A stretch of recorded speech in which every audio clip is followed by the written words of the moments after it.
बार जब आप social media पर किसी खूबसूरत ब्लॉगर को पाकिस्तान की तारीफ कसीदे पढ़ते हैं तो सुनो, इस बात को याद रखिए कि हर मुस्कुराहट मासूम नहीं होती। कुछ के चेहरे मासूम होते हैं लेकिन अंदर जहर भरा होता है। ज्योति मल्होत्रा ऐसी जहरीली थी जो कहने को तो हरियाणा की यूट्यूबर थी।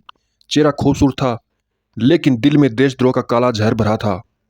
वो हंसती थी भारत की बेटी बनकर लेकिन बिक चुकी थी पाकिस्तान के हाथों। आईएसआई का एक जिंदा टूल थी जो यूट्यूब और इंस्टाग्राम के जरिए एक तरफ भारत के युवाओं के दिलों में पाकिस्तान का मीठा जहर घोल रही थी तो दूसरी तरफ भारत की जानकारियां लव जिहाद में पढ़कर पाकिस्तान को पहुंचा रही थी। सोशल मीडिया पर इश्क लाहौर की पोस्ट करके गद्दारी भारत से कर रही थी। भारतीय सुरक्षा एजेंसियों और पुलिस ने उसे दबोचा। उसने लिखित में कबूलनामा किया, लेकिन सवाल यह है कि ऐसे देशद्रोहियों का भारत में गटर कितना गहरा है। कितने और ज्योति भारत की मिट्टी पर सांप बनकर रेंग रहे हैं। भारतीय सुरक्षा एजेंसियों और पुलिस ने उसे दबोचा। उसने लिखित में कबूलनामा किया, लेकिन सवाल यह है कि ऐसे देशद्रोहियों का भारत में गटर कितना गहरा है। कितने और ज्योति भारत की मिट्टी पर सांप बनकर रेंग रहे हैं। वैसे सच कहें तो धिक्कार है ज्योति और ज्योति जैसे लोगों पर जो भारत के लिए जिंदा बम है। धिक्कार है ऐसे गद्दारों पर जो इश्क, शांति, स्वाद जैसे शब्दों के पीछे छिपकर हिंदुस्तान को नीलाम करने की सोचते हैं। कौन है ज्योति मल्होत्रा, आज सबके मन में सवाल है। हालांकि हम चाहते हैं कि आप भी हमारी एक मदद करें। हमारे चैनल को लाइक करें, चैनल को सब्सक्राइब करें और बेल आइकन को जरूर प्रेस करें। हमारे से जुड़ने के लिए ऐसी जानकारियां हम लाते रहते हैं। ज्योति मल्होत्रा हरियाणा की ट्रेवल ब्लॉगर थी। यूट्यूब और इंस्टाग्राम पर लाखों फॉलोअर थे। पूरी प्रोफाइल जो पाकिस्तान से भरी पड़ी ही।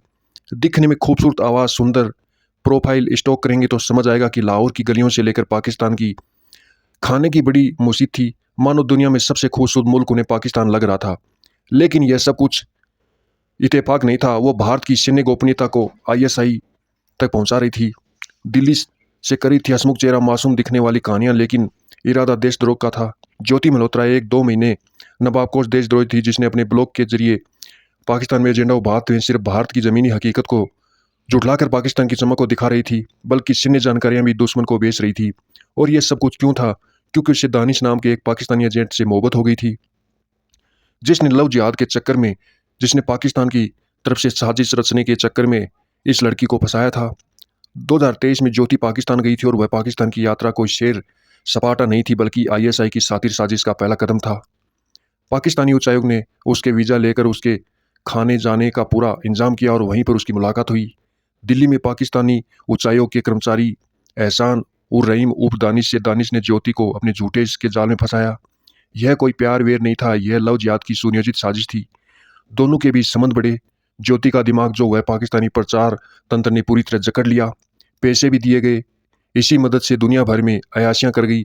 दानिश ने उसे तमाम पाकिस्तान के आईएसआई एजेंट से मुलाकात करवाई, उसके सारे शौक पूरे किए। हाल ही में दानिश के साथ वो इंडोनेशिया के बाली में गई थी, जो दर्शाता कि दानिश ने इसे फंसाने के लिए किस हद तक जाकर इसका दिल जीता। इसके नाम पर, पैसों के नाम पर, घूमने के नाम पर देश को बेचने की कहानी आज हर भारतीय के दिल में आग लगा रही है। दानिश अपने मुल्क के लिए काम कर रहा था, लेकिन ज्योति जैसे गद्दार भारत के लिए अभिशाप है, जो पैसों के लिए, इसके लिए, घूमने के लिए, शौक पूरे करने के लिए अपनी देश की सरजमी को बेचने को तैयार हो जाते हैं, अपनी मातृभूमि से गद्दारी करने को तैयार हो जाते हैं।